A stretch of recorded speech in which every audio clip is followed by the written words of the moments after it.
Buenas noches, mis hermanos. Ya a esta hora vamos a intentar enviar el día a día de estos dos capítulos que nos corresponden. Ayer estuvimos leyendo el capítulo 2 y hoy día vamos con el capítulo 3.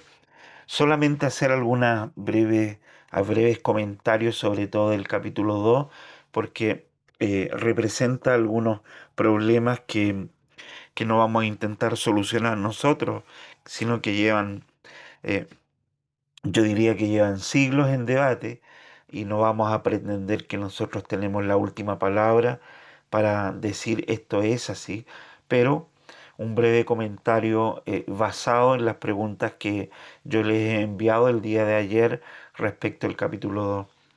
Bien, en el capítulo 2, Pablo comienza hablando respecto a la venida de nuestro Señor Jesucristo y a nuestra reunión con Él. Acá solamente comentar la importancia de esta frase.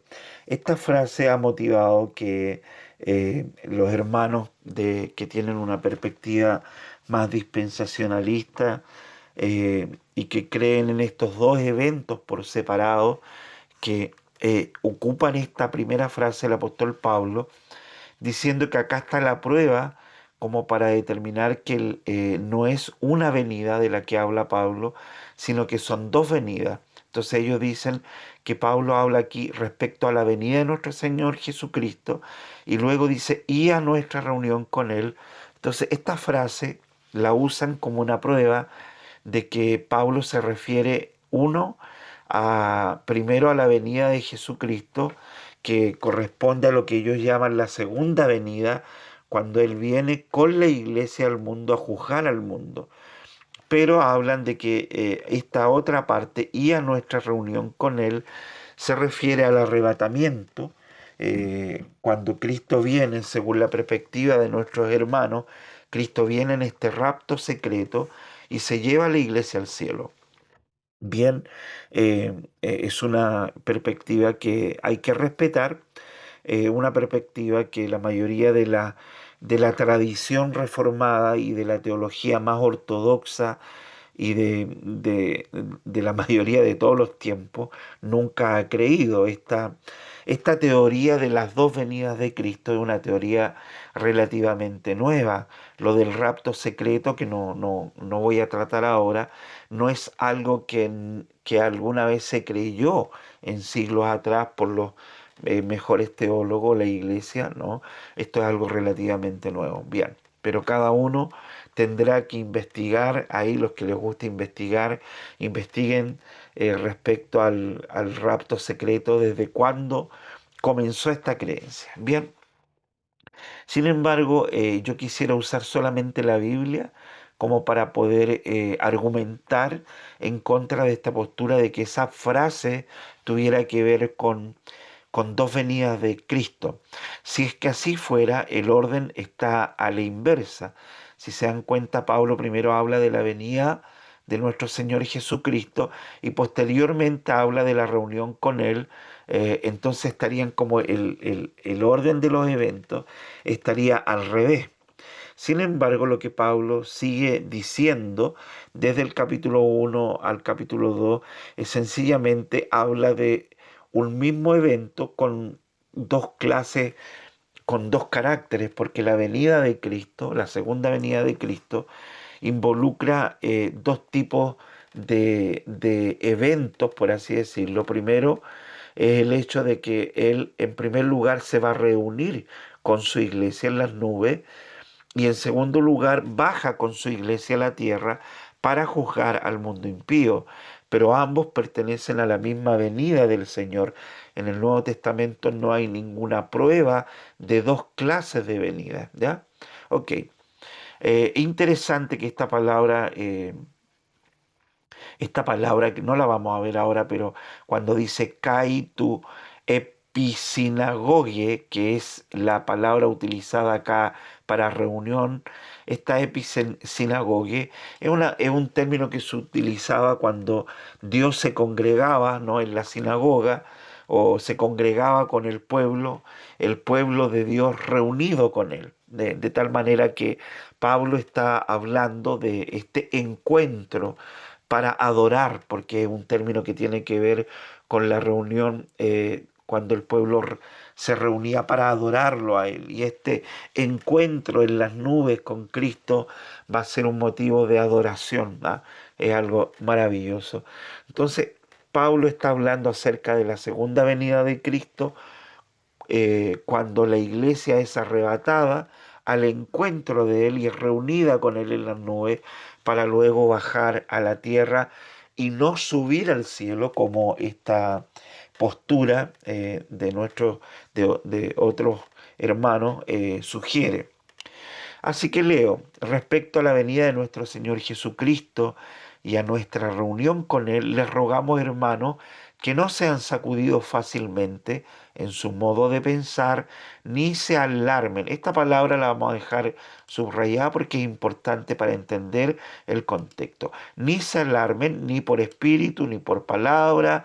Y esta otra palabra también, quizás la más importante, ni por carta, como si fuera de nosotros. Vamos a dejar en amarillo, en el sentido de que el día del Señor ha llegado. Ok, explico. El motivo que mueve al apóstol Pablo a escribir estas líneas en el capítulo 2 tiene que ver con una carta, una posible carta que anduvo dando vuelta por varios lados y que llegó a los hermanos de Tesalónica. Y esta carta era una carta alarmante, porque malinterpretaba los discursos del apóstol Pablo respecto a la venida de Jesucristo. Entonces, esta carta que había andado dando vuelta, eh, les daba a entender a los hermanos de las congregaciones de que tenían que prepararse porque en pocos días Cristo iba a venir, que la venida de Cristo iba a suceder dentro de los próximos días o semanas.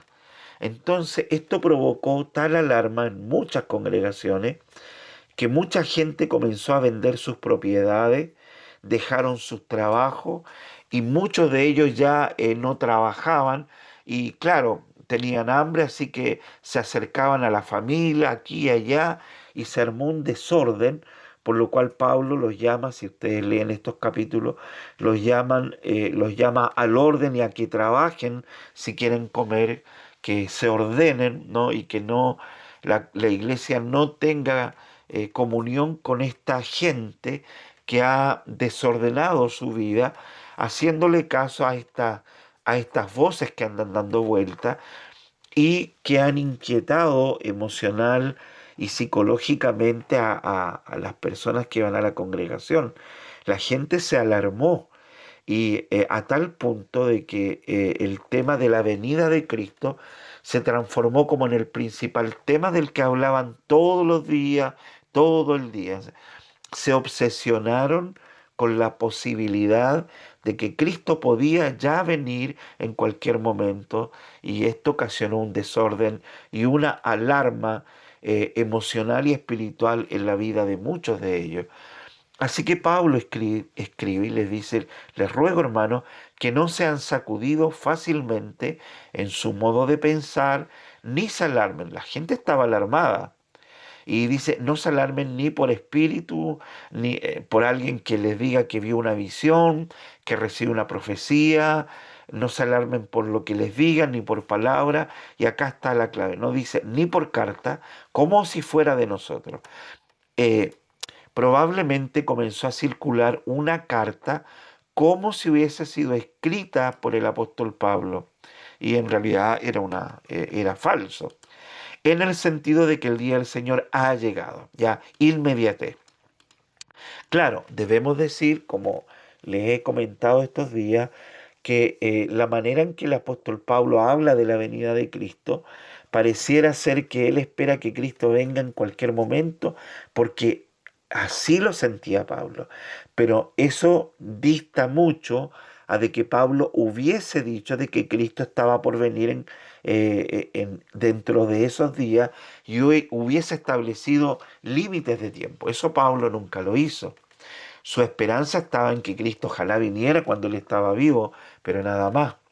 Por eso en el verso 3 dice que nadie los engañe en ninguna manera, porque Cristo no va a venir, el Señor no va a venir sin que primero vengan algunas señales. Y él dice, sin que primero venga la apostasía. Ahora, él dice que Cristo no va a venir, y como podrán leer al final, no va a venir sin que ocurran dos cosas, sin que primero venga la apostasía y sin que sea revelado el hombre de pecado, el hijo de perdición. Así que nos vamos a enfocar en estas cosas.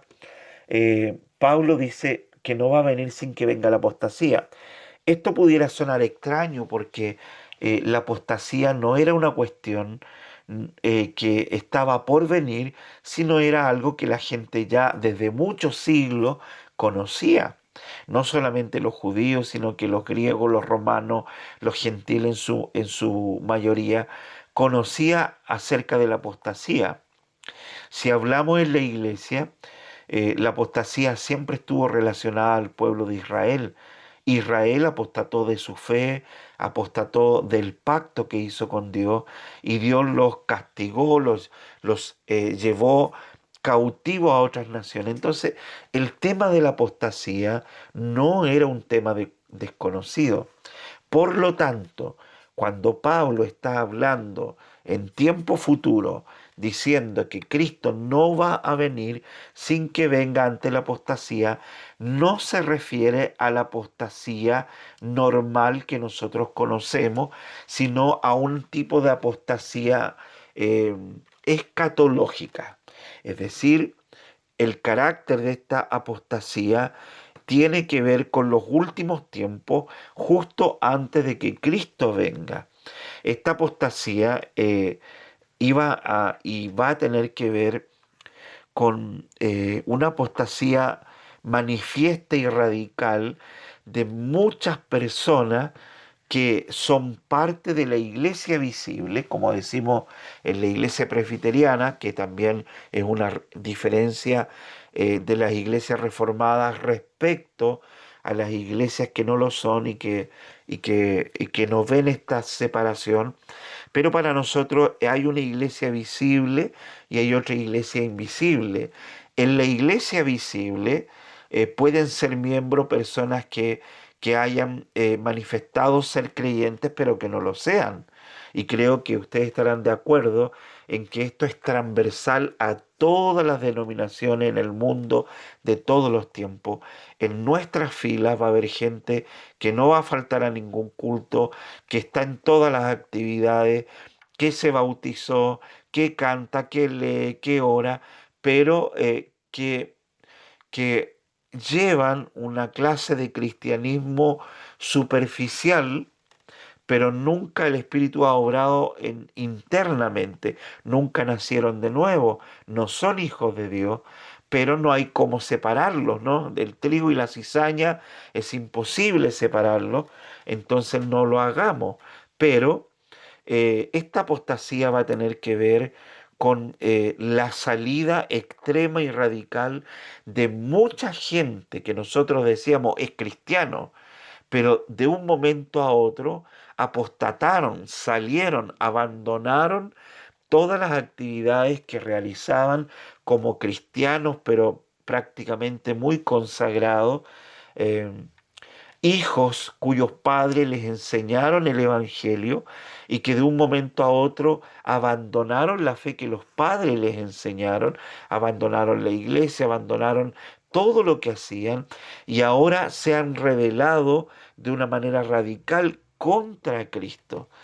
Entonces, esto, hermanos, esta apostasía antes de la venida de Cristo no va a ser la misma clase de apostasía como sencilla, pacífica, como la de un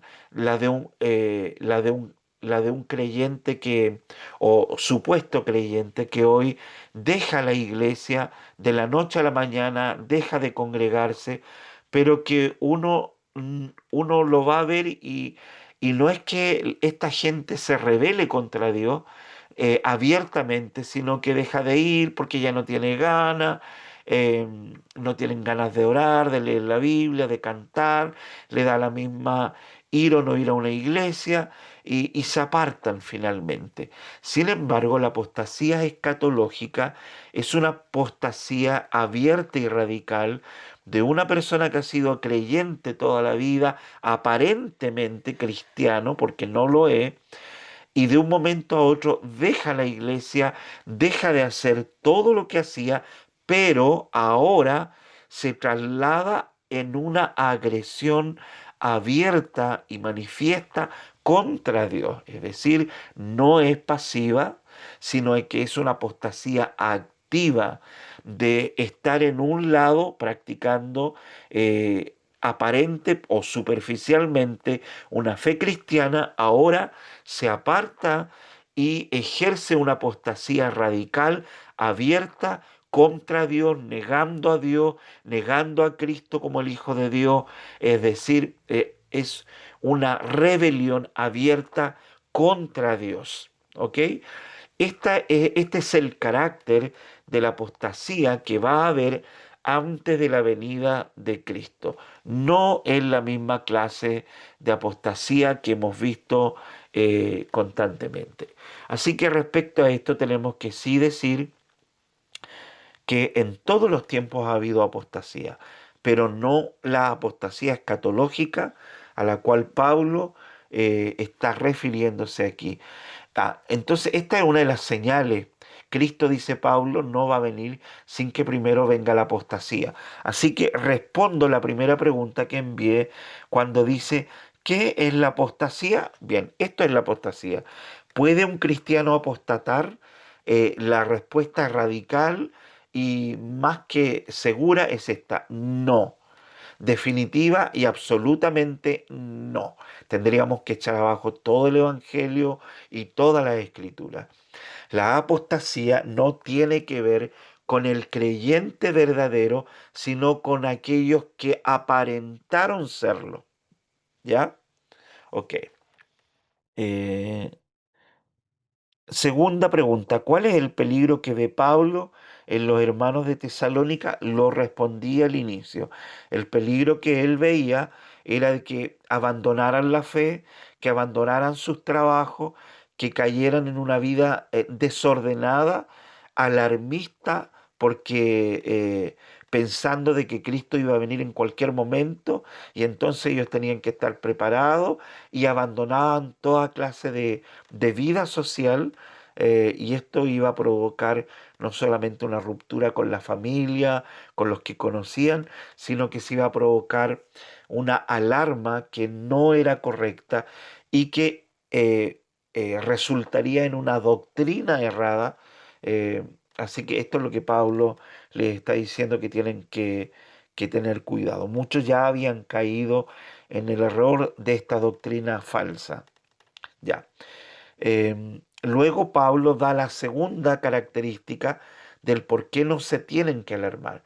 Dice que Cristo no va a venir sin que tampoco antes sea revelado el hombre de pecado, el hijo de perdición. Y la tercera pregunta acá que yo mandé es, ¿quién es el hombre de pecado o el hijo de perdición? Bien, aquí podría estar hablando un mes acerca de esto.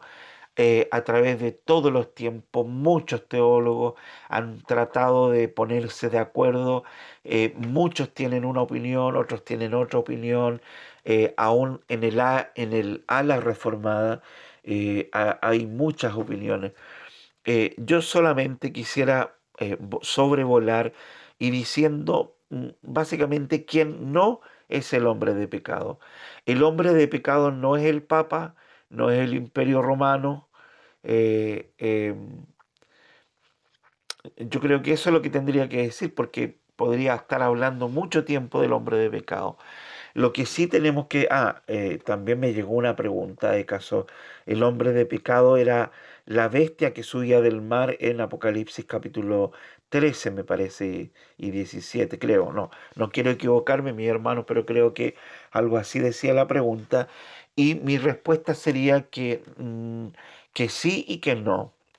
Que este hombre de pecado lo podemos asociar al mismo anticristo, que es el anticristo del cual anuncian las profecías que vendrá antes de la venida de Cristo.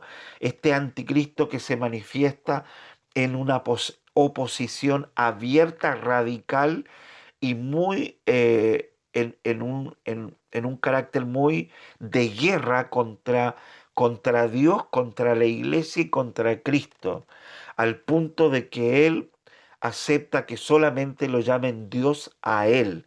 Esta figura del anticristo es, es lo mismo que Pablo está diciendo y lo llama como hombre de pecado, y en la Biblia tiene muchos nombres. Y si uno lee el libro de Isaías, en el cual seguramente está pensando Pablo, está pensando en las descripciones del libro de Daniel, va a tener muchos nombres, pero todos tienen que ver con la figura de esta. Voy a dar el nombre técnico, a pesar de que es un devocional, pero el nombre técnico, hermanos, teológico, yo pienso que sería que es una persona escatológica. Tampoco me atrevo a afirmar, como muchos han afirmado, de que el anticristo es el Papa. Tampoco, hermano, hay que tener mucho cuidado con interpretar de esta manera y forzar la Biblia y decir algo que la Biblia no está diciendo. Lo que sí podemos decir es que este hombre de pecado, que es el anticristo, es una persona escatológica que aún está por ser revelada, no se ha revelado, sino que no sabemos quién es, pero que se va a manifestar y que va a ser notoria su aparición antes de que Cristo venga. ¿Mm? Respecto a esto, permítanme comentar lo siguiente. Seguramente cuando Pablo está escribiendo, tiene en mente muchas cosas, porque todos sabían y conocían las apostasías que habían en Israel, y me imagino que en la memoria lo más fresco que tiene la gente a la cual le está escribiendo el apóstol Pablo es la gran apostasía que llamaban ellos en aquel tiempo, que es lo que sucedió más o menos entre el año 167 y 160 antes de que Cristo naciera en Belén, que es la rebelión macabea, que es la gran apostasía de Israel en el tiempo del rey Antíoco Epífanes, que gobernó en esos años, que fue un rey tan malvado que se propuso en el corazón exterminar totalmente la religión judía y a todo lo que tuviera que ver con Dios. Pero esto fue una decisión radical que él tomó. Entonces, él contaminó la religión de Israel. Como tenía mucho dinero, le pagó a muchos sacerdotes, gente que trabajaba en el templo, líderes judíos a los cuales les dio mucho dinero, y a otros que abandonaron la fe a Dios porque les dio miedo que los mataran a ellos, a su hijo, a su familia. Entonces hubo una apostasía muy grande. No solamente que Antíoco Epífanes mató a muchos judíos, profanó el templo, eh, llevó cerdos para sacrificar dentro del templo, sino que él también contaminó la fe de los líderes religiosos. Por aquellos años, eh, permítanme cantar, estoy igual que los viejitos contando historia, pero es para poner en contexto todo lo que está diciendo Pablo. En aquel tiempo en que Antíoco Epífanes hace toda esta maldad y hay una apostasía masiva de la mayoría de los judíos contra Dios, eh, en una pequeña localidad, Antíoco Epífanes manda a uno de sus soldados eh, para que el sacerdote que vivía en esa pequeña ciudad, había un sacerdote, colaborara con él y lo ayudara para hacer obras muy malvadas dentro del templo judío. Nada más que se toparon con un sacerdote que era fiel al Señor. Este sacerdote se llamaba Matatías. Y si me equivoco me van a disculpar porque la mente falla. Habría que googlear después. Bueno, creo que se llamaba Matatías. Y Matatías temía al Señor. Y, y él cuando llegó esta comitiva del Antíoco Epífanes a su casa para pedirle esto, este sacerdote fiel al Señor, en obediencia a la ley judía, él toma toda esta comitiva y la mató.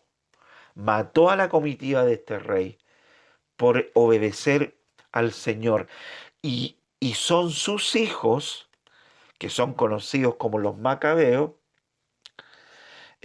quienes inician un periodo de rebeldía, de rebelión contra toda esta apostasía que se desató y se rebelan contra Antíoco Epífanes. Bueno, yo los voy a dejar para que ustedes averigüen más por ahí la historia, porque es una hermosa historia que ocurre en estos años. Y este periodo es conocido como la Gran Apostasía, en el tiempo de Antíoco Epífanes. Este rey Antíoco Epífanes es una prefigura del verdadero anticristo que va a venir antes de la segunda venida de Cristo. Antíoco Epífanes fue señalado por muchos como el anticristo, pero no, solamente es una figura del anticristo que vendría, pero claro, es una clase de anticristo. Respecto a esto, también tenemos que mencionar que durante toda la historia, hasta nuestros días, hasta el 2025, hay muchos anticristos, ¿ya? Muchos, muchas personas, figuras, dentro de la iglesia y fuera de la iglesia, que han cometido actos contra el Señor y que podríamos decir que son anticristo. El espíritu del anticristo se ha manifestado históricamente de muchas maneras. Sin embargo, nuevamente debemos recordar que la persona de la cual está hablando Pablo es una persona escatológica, el anticristo, el hombre final de maldad que va a aparecer con poder que Satanás mismo le va a dar para que haga milagros, para que la gente vea el poder que va a manifestar este hombre de pecado, y la gente cuando vea que hace milagros y que hace cosas, incluso que es capaz de morir y resucitar, emulando a Cristo mismo, mucha gente va a creer en él antes de la venida de Cristo, eh, que es lo que la Biblia llama el anticristo, el hombre de pecado, el hijo de perdición, el que va a engañar a muchos. Entonces, ok, esto es respecto al hombre de pecado. Hay mucho que tendríamos que hablar, pero como no es un estudio escatológico, no lo vamos a hacer. Así que resumamos, Pablo le dice a los hermanos que tienen que estar tranquilos, porque Cristo no va a venir sin que antes venga la apostasía. No cualquier apostasía, sino una apostasía radical llevada al extremo mismo. Es una apostasía escatológica de los últimos tiempos, y sin antes que venga el hombre de pecado, no cualquier hombre de pecado, porque han habido muchos anticristos, sino el anticristo, el hombre escatológico, el anticristo escatológico que va a venir antes de la venida del Señor, y que cuando el Señor venga en las nubes y baje con su iglesia, matará con el espíritu de su boca, dice la palabra de Dios. Respecto a este hombre escatológico, esta persona escatológica, el hombre de pecado, dice en el 4, dice, este se opone y se exalta sobre todo lo que se llama Dios o es objeto de culto, de manera que se sienta en el templo de Dios presentándose como si fuera Dios. Respecto a esto, hay muchos, han habido muchos comentarios, ¿no? Pero básicamente describe el carácter de este hombre del anticristo. Eh, Tampoco se refiere al emperador, tampoco se refiere a Nerón, tampoco se refiere a muchas figuras que hubieron, sino que Pablo está hablando de la figura de esta persona escatológica que se va a poner como Dios, que va a decir que Él es Dios, que va a engañar a todo el mundo, que va a hacer que Él sea el único objeto de culto y se va a presentar como si fuera Dios, dice Pablo. Bien, respecto a las preguntas, la cuarta pregunta, que es el ministerio de iniquidad, Pablo continúa diciendo, ustedes saben lo que lo detiene ahora, la aparición de este hombre de pecado, para ser revelado a su debido tiempo, es decir, eh, todo lo que va a suceder de acuerdo al programa que Dios tiene, ¿no? La historia del mundo no ha sido suelta al azar porque el misterio de iniquidad ya está en acción. ¿Cuál es el misterio de iniquidad? Es todo el ambiente que rodea al mundo, cuya figura principal es Satanás, que mueve los hilos de maldad en este mundo, que inflama la rueda de iniquidad del pecado en el mundo y contra la iglesia también. Todo este misterio ya está en acción. Obviamente, hermano, no voy a detenerme ahí porque todos estaremos de acuerdo en que la maldad, aún el propio no creyente, percibe la maldad del mundo porque también es afectado por este misterio de la iniquidad. El misterio de la iniquidad no solamente afecta a la iglesia de Cristo, sino que afecta a todo el mundo. Mamás, papás cuyos hijos son asesinados, que no son creyentes, también son afectados. La maldad afecta a todos. ¿Ya? Ok, pero Pablo dice que el misterio de la iniquidad ya está en acción, solo que aquel que por ahora lo detiene, lo hará hasta que él mismo sea quitado de en medio. Ay, ¿qué puedo decir respecto a esto? Pueden buscar en internet comentarios. Yo creo que hay muchos que están de acuerdo, otros que no están de acuerdo. Desde un punto de vista más exegético, debemos decir que este versículo es un versículo, al leerlo en griego, que está cubierto algún tipo de manto oscuro. Es muy oscura la manera en que Pablo escribe acá, difícil de lograr descifrar a qué se refiere con aquel que está deteniendo que se manifieste este hombre de pecado, el anticristo, o que este estado llegue a su clímax final. ¿Quién lo detiene? Aquí han habido muchas teorías, muchos teólogos, cada uno opina de manera distinta. Por ejemplo, hay algunos que dicen que lo que detiene que la maldad llegue a su clima y a su clímax y que se manifieste el anticristo es el Espíritu Santo. Ah, pero yo me parece y creo que es la opinión en general de que no puede ser el Espíritu Santo y me imagino que muchos de ustedes recordarán que se nos enseñaba esto en las iglesias, ¿no? Que el que detenía que todo que la maldad llegue a su clímax final es el Espíritu Santo, ¿no? Y que va a llegar un punto en que el Espíritu Santo va a ser quitado y entonces ahí va a comenzar el segundo periodo de la gran tribulación.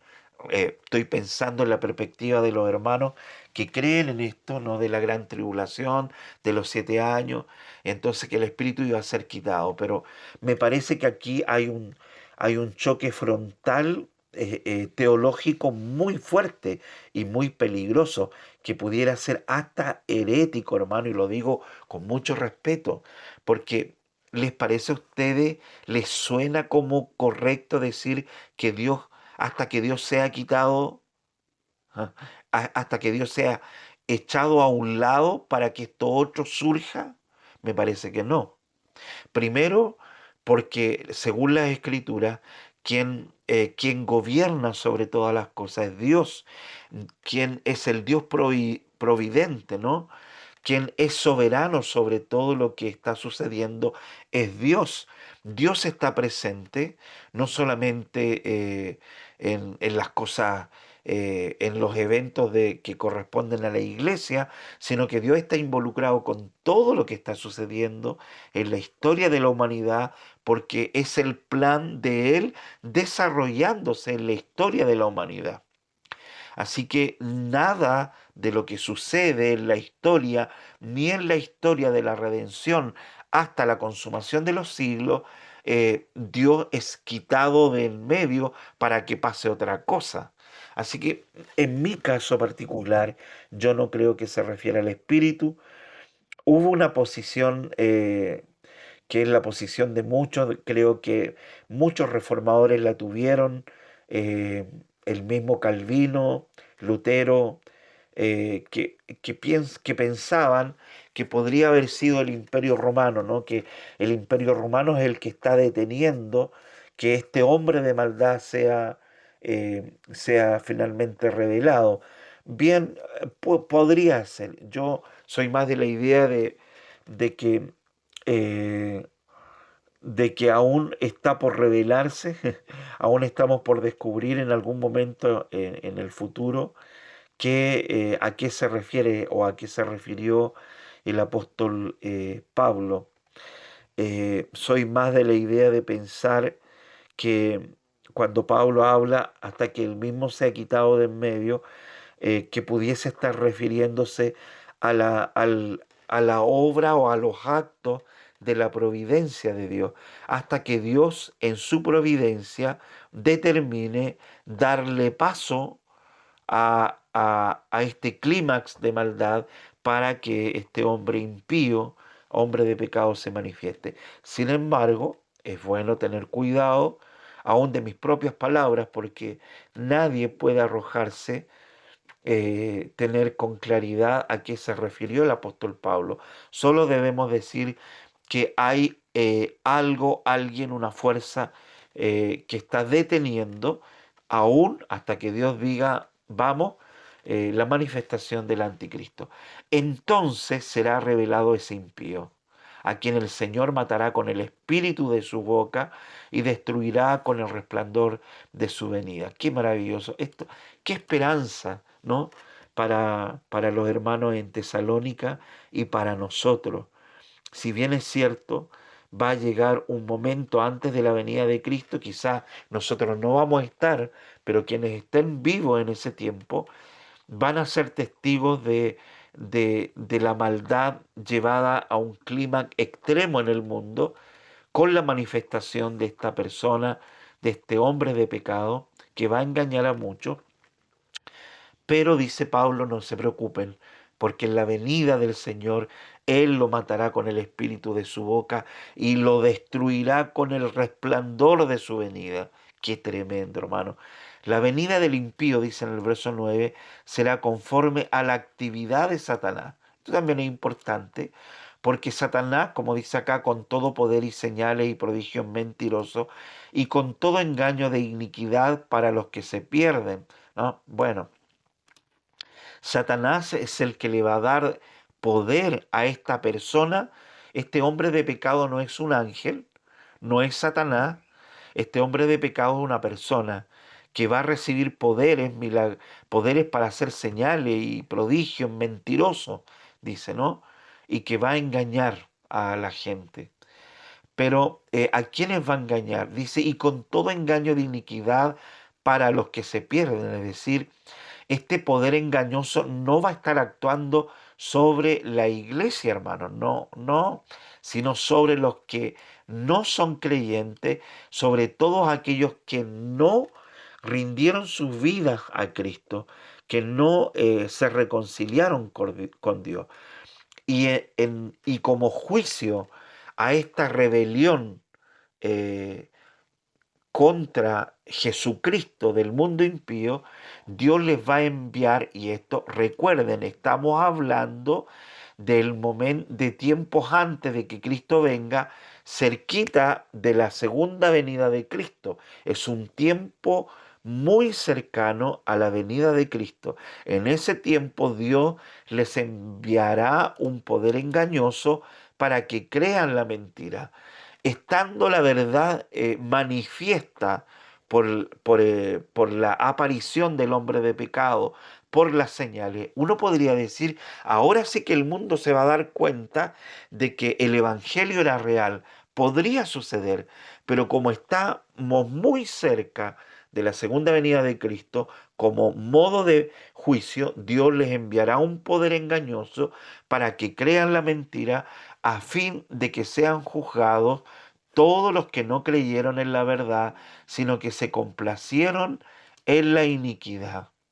Ah, bueno, y Pablo termina este capítulo diciendo, pero nosotros, acá hay una gran diferencia, pero nosotros siempre tenemos que dar gracias a Dios por ustedes, hermanos amados por el Señor, porque Dios los ha escogido desde el principio desde el principio, hermanos, qué tremendo. Eh, Nuestra salvación no tiene que ver con un tiempo definido en que tú levantaste la mano en una campaña o repetiste una oración. Nuestra salvación inició antes de la fundación del mundo, porque Dios los ha escogido desde el principio, que es una frase usada para referirse a los tiempos antes de la fundación del mundo, fuimos escogidos para salvación, mediante la santificación por el Espíritu y la fe en la verdad.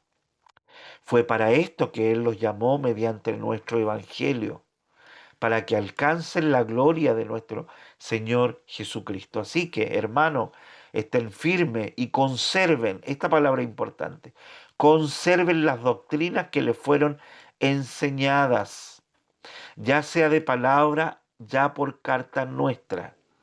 La iglesia tiene el deber de salvaguardar las doctrinas que fueron enseñadas.